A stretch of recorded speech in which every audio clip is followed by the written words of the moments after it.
મહેશગીરીના મહાશિવરાત્રીના મેળા પરના નિવેદનને લઈને રોષ વ્યાપ્યો છે। મુસ્લિમ સમાજના અગ્રણી ઇમ્તિયાઝ પઠાણે નિવેદન આપ્યું કે આ લોકમેળો ભાઈચારા, બંધુતા અને એકતાનું પ્રતીક છે। આ મેળો કોઈની અંગત જાગીર નથી।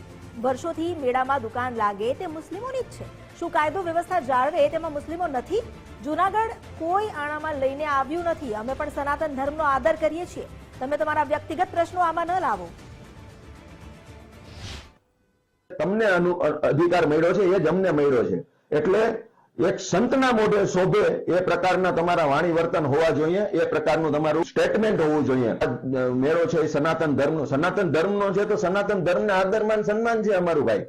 અને સનાતન ધર્મની અંદર ને આ મેળો છે, સંતને તો સર્વ ધર્મ સમભાવ હોવું જોઈએ।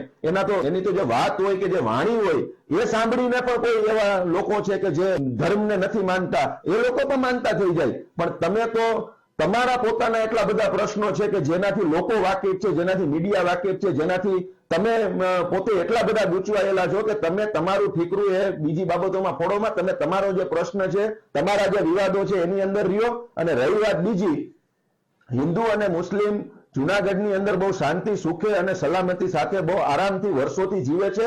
અને આ મેળો આજકાલ તમે આવ્યા પછી નથી થતો, બહુ વર્ષોથી આદિકાળથી તળેટીની અંદર યોજાતો આવ્યો છે। અને એની અંદર ક્યારેય પણ કોઈ એવી ઘટના નથી ઘટી કે જે ઘટના માટે શર્મસાર અનુભવવું પડે।